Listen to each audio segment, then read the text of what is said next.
நம்ம வந்து இப்போ நாய்கள் வந்து இந்த தமிழ்நாட்டில் மட்டும் 10 லட்சம் நாய்கள் இருக்குது. சென்னையிலேருந்து ஒரு கணக்கெடுப்பு பார்த்தாங்க, 1.5 லட்சம் நாய்கள் சென்னையில் மட்டுமே இருக்குது. அப்புறம் தமிழ்நாட்டில் இப்போ பார்த்தா 10 லட்சம் நாய்கள் இருக்கும். எல்லா கிராமத்துலேயும் நாய் இருக்குது, எல்லா நகரங்கள்லேயும். சென்னைங்கிற ஒரு பெருநகரத்தில் 1.5 லட்சம் நாய் இருக்குது. ஒரு மதுரையில் ஒரு 20,000 நாய் இருக்கலாம், ஒரு திருச்சியில் ஒரு 20,000 நாய் இருக்கலாம், கோயம்புத்தூரில் ஒரு 25,000 30,000 நாய் கூட இருக்கலாம். ஒவ்வொரு கிராமத்துலேயும் ஒரு 100 நாய் அல்லது 20 நாய் 30 நாய் கூட இருக்கும். இப்படி பார்த்தா 10 லட்சம் நாய்கள் தமிழ்நாட்டிலே இருக்கும். அப்படின்னா மகாராஷ்டிராவில் எத்தனை நாய் இருக்கும், உத்தரப்பிரதேசத்தில் எத்தனை நாய் இருக்கும், இப்படி கூட்டு கழித்து பார்த்தா இந்தியாவில் 1 கோடி நாய்கள் இருக்கும். இந்த 1 கோடி நாய்களும் மனித உழைப்பால் உற்பத்தி செய்யப்பட்ட உணவுகளைத்தான் சாப்பிடுகிறது. நல்லா கவனிச்சுக்கோங்க. இது வந்து வேட்டையாடி சாப்பிடல. தெருநாயாக இருந்தால் கூட அது எங்கேயாவது குப்பத்தொட்டில் இருக்கிற மனிதர்கள் உற்பத்தி செய்யப்பட்ட உணவுகளை தான் அது சாப்பிடுது. வீட்டு நாய்கள் இப்படி தான் தெருவில் இருக்கிற நாய்க்கு கூட சாப்பாடு போடுவாங்க, மக்கள் சாப்பாடு போடுவாங்க. அப்படிங்கும்போது இப்போ வந்து 1 கோடி நாய்கள் வந்து அவைகளுக்கு தேவையான உணவு பார்த்திங்கன்னா ஒவ்வொரு நாயும் ஒரு மனிதருக்கு சமம்.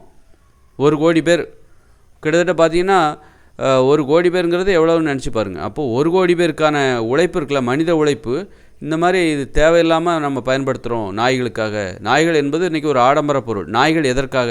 சும்மா கொஞ்சுறதுக்காகவும் அழகுக்காகவும் ஆடம்பர பொருளாக தான் மாறிப்போச்சு. நாய்கள் வேறு எந்த வகையிலாவது நம்ம அதோட கழிவுகள் ஏதாவது உரமாக பயன்படுதா? அதை யாரும் வந்து நிலத்தில் போட மாட்டாங்க. ஏன் ஒரு நாயோட கழிவை நிலத்தில் போட்டால் அதை போய் மிதிக்க மாட்டாங்க. நிலத்தில் கால் வைக்க நமக்கு அசிங்கமாக இருக்கும். ஆனால் ஒரு மாட்டு கழிவு, மாட்டு சாணம், ஒரு ஆட்டு புழுக்கை எடுத்து நீங்கள் நிலத்தில் போடலாம். அதில் வந்து கால் வைக்கிறதுக்கு நமக்கு கூச்சம் இருக்காது. அதை நம்ம அசிங்கமாக நினைக்கலாம். அதனால தான் ஆட்டு சாணத்தையும் மாட்டு சாணத்தையும் ஏன் நம்ம வந்து கழிவாக எடுக்கிறோம் அப்படின்னா அது நமக்கு அருவருப்பாக இல்லை. ஆனால் ஒரு நாயோட கழிவு என்பது அருவருப்பானது. அப்படி இருக்கும்போது அது உரத்துக்காக கூட அதோட கழிவு நமக்கு பயன்படுவதில்லை. அப்போ இன்றைக்கி எல்லாம் வீட்டை காக்கிறதுக்காக காவலுக்கு நாய் தேவைப்படுது அப்படின்னா வீட்டை காக்கிறதுக்கு வந்து அதுக்கு கூட பிஸ்கட் போட்டால் போதும். ஒரு திருட வரான் அப்படின்னா பிஸ்கட் போட்டால் அதை சாப்பிட்டு அமைதியாக படுத்து கிடக்கும், வாலாட்ட ஆரம்பிச்சிடும். அதை நம்பி அதே நேரத்தில் ஒரு நாயை நம்பி வெளியூருக்கு போக முடியுமா? 10 நாள் போக முடியுமா? அதுக்கு சாப்பாடு 10 நாள் யார் கொடுப்பா? அதெல்லாம் இருக்குது. அது மாதிரி நிறைய நாய்களால் நிறைய பிரச்சனை இருக்குது. அப்படி இருக்கும்போது மனித உழைப்பு நாய்களுக்கு தேவையில்லாமல் செலவழிக்க அந்த 1 கோடி நாய்கள் இந்த இந்தியாவில் இருக்குதுன்னா அந்த 1 கோடி நாய்களும் மனித உழைப்பால் உற்பத்தி செய்யப்பட்ட உணவுகளை தான் சாப்பிடுது. ஒரு ஆடோ மாடோ புல்லை சாப்பிடுது, தானாக போய் புல்லை சாப்பிடுது. அந்த புல்லை வந்து மனிதர்கள் உற்பத்தி பெரும்பாலும் செய்கிறதில்ல. அப்படி தானாக வளர்ந்துருக்கிற புல்லை தான் ஆடு மாடும் சாப்பிடுது. ஆனால் அந்த நாய்கள் சாப்பிட்ற சாப்பாடு பாருங்கள், மனித உழைப்பால் உற்பத்தி செய்யப்பட்ட உணவை தான் இந்த நாய்கள் சாப்பிடுது. ஆடுகள் மாடுகளை விட இந்த இந்தியாவில் பார்த்திங்கன்னா நாய்கள் தான் அதிகமாக இருக்கோ அப்படின்னு எனக்கு சந்தேகமாக இருக்குது. இப்போ வந்து ஒரு சென்னையில் 1.5 லட்சம் நாய் இருக்குது அப்படின்னா 1.5 லட்சம் நாய்க்குன்னு ஒரு கணக்கெடுப்பு சொல்லுது. அப்போது ஆனால் சென்னையில் இருக்கிற மாடுகள் எத்தனை? 1.5 லட்சம் மாடு இருக்கா? அப்போ இந்த தமிழ்நாட்டில் ஒரு 10 லட்சம் நாய் இருக்குது அப்படின்னா 10 லட்சம் மாடு இருக்கா அல்லது 10 லட்சம் ஆடு இருக்கா? எந்தவித பலனும் இல்லாத இந்த நாய்கள் அதிகமாக இருக்கிறது. ஆனால் அவைகள் சாப்பிட்ற உணவு மனிதர்களின் உழைப்பினால் போய் சேருது. மனிதனோட உழைப்பினால் அந்த நாய்க்கு போய் சேருது. இந்த நாய்களால் நமக்கு என்ன நன்மை அப்படின்னு பார்த்தா இன்றைக்கி எந்த நன்மையும் கிடையாது. வெறும் அலங்கார பொருள் தான். அதோட மலம் என்பது உரமாக பயன்படாது. அதெல்லாம் நிலத்தில் போட்டாங்கன்னு வச்சுக்கோங்க, நாயோட கழிவுகளை எடுத்து நிலத்தில் போட்டாங்கன்னா யாரும் அதில் கால் வைக்க மாட்டாங்க, அசிங்கமாக இருக்கும். ஆனால் ஒரு மாட்டுச்சாணத்தை போட்டால் கால் வைப்பாங்க. அப்போ இந்த நாய்களால் நமக்கு என்ன சுற்றுப்புற சுகாதாரம், நிறைய விபத்துகள் ஏற்படுது. நிறைய பேர் மோட்டார் வாகன விபத்துக்கு டக்குன்னு குறுக்க சாப்பிட்டு அது தப்பிச்சு போயிடும். ஆனால் அதில் விழுந்து இறந்தவங்க நிறைய பேர். அப்போ நாய்களால் விபத்து ஏற்படுது. நாய் கடியால் உலகம் முழுக்க 1 லட்சம் பேர் சாகுறாங்க ஒவ்வொரு வருஷமும். இவ்வளோ மருத்துவ வசதி இருந்து கூட நாய்க்கடியிலேருந்து தப்பிக்க முடியாமல் 1 லட்சம் பேர் சாகுறாங்க. நாய் கடித்து அதனால சாகுறாங்க. அப்போது சுற்றுப்புற சுகாதாரம், அமைதியின்மை, வீட்டில் நாயை போட்டுக்கிட்டு கொல்லுன்னு குறைச்சிக்கிட்டு ஒரு நிம்மதியாக இருக்க முடியல. ஒரு நாய் இல்லாத தெரு பாருங்கள், எந்த தெருவில் நாய் இல்லையோ அந்த தெரு அவ்வளோ அமைதியாக இருக்கும். அந்த அமைதியோட அருமை அப்போ தான் தெரியும். சும்மா பெருமைக்கு நாயை வளர்த்துக்கிட்டு அது பாட்டுக்கு லொல்லுன்னு குறைச்சிக்கிட்டு நிம்மதியாக தூங்கும். கண்ட நேரத்துலையும் அது குறைக்கும். நைட்டு தான் பார்த்திங்கன்னா அது முழிச்சிட்டு கிடக்கும். ஏன் பகலில் பார்த்திங்கன்னா நல்லா தூங்கும். ஏன் நைட்டு முழிச்சிக்குதுன்னா நைட்டு தான் கொசுக்கடி. அதனால தான் நாய் வந்து நைட்டு முழிக்கும். நம்ம நினைப்போம் அது காவல் காக்குதுன்னு நினச்சிட்டு. அதெல்லாம் காவல் நல்லா நீங்கள் நல்ல ஒரு அடக்க ஒடுக்கமாக இருந்தீங்கன்னு வச்சுக்கோங்க, கொசு கடிக்காத ஒரு இடம் தான் நல்லா தூங்கிட்டு கிடக்கும். அதனால் நாய்கள் என்பது தேவையில்லாத ஒன்று. மனித உழைப்பை சுரண்டி மனிதர்கள் இந்த மாதிரி தேவையில்லாத விஷயங்களுக்கு அதனால தான் தேவையில்லாமல் உழைக்கிறாங்க. தேவையில்லாமல் மனிதர்களால் மகிழ்ச்சியாக வாழ முடியாததுக்கு இது ஒரு காரணமாக இருக்குது. ஏன்னா மகிழ்ச்சியாக வாழ்றதுக்கு நமக்கு நேரம் தேவை. நம்முடைய நேரம் அந்த மாதிரி தேவையில்லாமல் செலவழிக்கப்படும் போது நாய்களுக்காக ஒரு கோடி நாய்கள் இந்தியாவில் இருக்குன்னா 1 கோடி நாய்களுக்கு தேவையான உணவு மனித உழைப்பால் தான் போகுது. அப்படி இருக்கும்போது அந்த உழைப்பு பாருங்கள், அந்த 1 கோடி நாய்களுக்கு தேவையான உழைப்பு பாருங்கள். தினந்தோறும் அதுக்கு சாப்பாடு. 1 கோடி பேருக்கு சாப்பாடு போடுறீங்க அப்படின்னா எவ்வளோ உழைக்கணும். அந்த விவசாயிகளோட உழைப்பு அது வந்து கொச்சைப்படுத்தப்படுகிறது. அப்படி தான் நான் சொல்லுவேன். ஒரு மாட்டுக்காக மனிதர்கள் உழைக்கிறாங்கன்னா அதில் நியாயம் இருக்குது. அது உரம் தருது, உரம்லாம் கிடைக்குது மாட்டிலேருந்து. மாட்டினாலும் நமக்கு நன்மை இருக்குது, ஒரு ஆடுனாலும் நன்மை இருக்குது. ஆடு புழுக்க போடுது, அது உரம் தருது. அப்படி இருக்கும்போது இந்த நாய்களால் நமக்கு என்ன நன்மை அப்படிங்கிற கேள்வி காலகட்டம். அப்போ தேவையில்லாத ஒன்று, அதை தவிர்த்திடலாம்.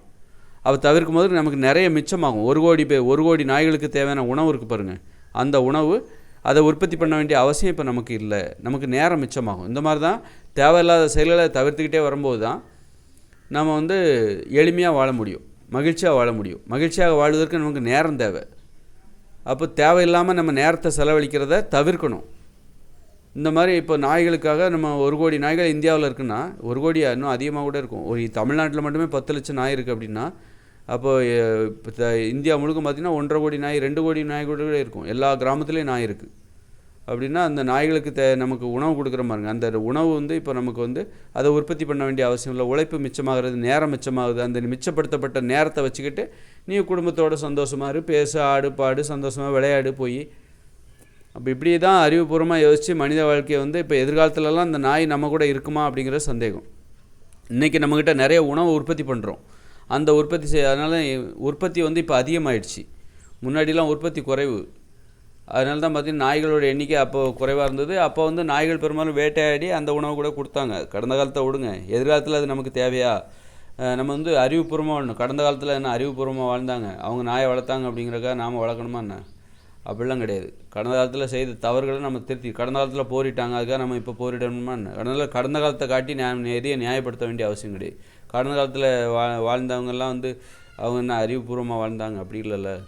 அப்போ நம்ம அவங்க பண்ண தப்பு நம்ம செய்யக்கூடாது. அப்படின்னா இந்த மாதிரி தேவையில்லாத உழைப்பு, தேவையில்லாத நேரம் இதெல்லாம் மிச்சப்படுத்தி அந்த மிச்சப்படுத்தப்பட்ட நேரத்தில் நீ விளையாடு, ஆடு, பாடு. நாய்களை பற்றி நம்ம ஏன்பா கவலைப்படணும்? நாய்கள் கடித்து நீங்கள் நாய்கள் மேலே இவ்வளோ அக்கறைப்படுறீங்க. நாய்களுக்காக 1 கோடி நாய்களுக்காக இந்தியாவில் உள்ள 1 கோடி நாய்கள் இதுக்காக நீங்கள் உழைக்கிறீங்க. அப்போ உலகம் முழுக்க எத்தனை நாய்கள் இருக்குன்னு நினச்சி பாருங்கள். உலகம் முழுக்க ஒரு 10 கோடி நாய் இருக்குமா? 10 கோடி நாய்னா அது தமிழ்நாட்டோட பெருசுன்னு வச்சுக்கோங்க. 10 கோடி நாய்களும் தினந்தோறும் உணவு சாப்பிடுது மனித உழைப்பால். ஆனால் இந்த நாய்களால் நமக்கு என்ன நன்மைன்னா அமைதி கிடையாது. ஒரு லோல்னு குறைச்சிக்கிட்டே இருக்குது, அமைதி கிடையாது. அப்புறம் பார்த்திங்கன்னா அது நாய்கள் கடித்து 1 வருஷத்துக்கு 1 லட்சம் பேர் சாப்பிட்றாங்க. அப்புறம் விபத்துனால சாப்பிட்றாங்க. நாய்களால் விபத்து வேறு, அச்சுறுத்தல் வேறு, சுதந்திரமாக நடமாட முடியல. இந்த நாய்களுக்கு நாம் இந்த மாதிரி உழைச்சி 10 கோடி நாய்கள் உலகம் முழுக்க இருக்குன்னா 10 கோடி நாய்களுக்காக உழைக்கிறது எவ்வளோ பெரிய விஷயம். அதோட உழைக்கிறது, அந்த உற்பத்தி, மனித உழைப்பின் மூலமாக கிடைக்கிற உணவை சாப்பிட்டுட்டு அந்த நாய்களால் நமக்கு என்ன நன்மைன்னா நீங்கள் ஒரு தெருவிலேருந்து இன்னொரு தெருவுக்கு போக முடியாது. அவ்வளோ பயம். நாய்கள் வந்து அங்கே இருக்கிற தெரு நாய்கள் வந்து நம்மளை வந்து வேட்டையாடி அதுக்கு ஒரு சுவாரஸ்யம், நம்மளை வந்து விரட்டுறது, நம்ம பயந்து போகிறது, அதெல்லாம் பார்த்தா அதுக்கு ஒரு அவ்வளோ சந்தோஷம். பார்த்திங்களா? நாய்கள் நன்றி உள்ளன்னு சொன்னீங்களே, நாய்கள் உண்மையிலே நன்றி உள்ளதா அப்படிங்கிற கேள்வி இப்போ வருதா இல்லையா? நன்றி இல்லை. அந்த நன்றியை பெறுவதற்காக தான் நம்ம அந்த நன்றிக்கு ஆசைப்பட்டு தான், நன்றிக்கு அடிமைப்பட்டு, அந்த நாய்களிடமிருந்து கிடைக்கிற அந்த நன்றிக்கு அடிமைப்பட்டு தான் நம்ம 10 கோடி நாய்கள் இந்த உலகத்தில் இருக்குது. அதுக்காக மனிதர்கள் உழைப்பால் உற்பத்தி செய்யப்பட்ட உணவுகளை செலவழித்து கடைசியில் அது நமக்கு என்னத்தை நன்றியாக கொடுக்குது அப்படின்னா அமைதியின்மை. நிம்மதியாக தூங்க முடியல நைட்டு. அப்புறம் நிம்மதியாக தூங்க முடியல. அப்புறம் நாய்கள் கடித்து 1 லட்சம் பேர் சாப்பிட்றாங்க. சுற்றுப்புற சுகாதாரம் கெட்டு போகுது. இந்த தெருநாய்களால் சுற்றுப்புற சுகாதாரம் கெட்டு போகுது. அங்கங்கே மலம் கழித்து வைக்கிறது கெட்டு போகுது. அப்புறம் பார்த்திங்கன்னா விபத்துகள், நாய்களால் விபத்துகள் வேறு, அச்சுறுத்தல், சுதந்திரமாக நடமாட முடியல. ஒரு தெருவுலேருந்து இன்னொரு தெரு போக முடியாது. தெருநாய்களை பார்த்தாலே பயமாக இருக்கும் நமக்கு. அந்த மாதிரி இந்த நாய்கள் நன்றி உள்ளவை என்பது உண்மையா பொய்யா? இப்போ சொல்லுங்கள், நாய்கள் நன்றி உள்ளவையா இல்லையா என்பது.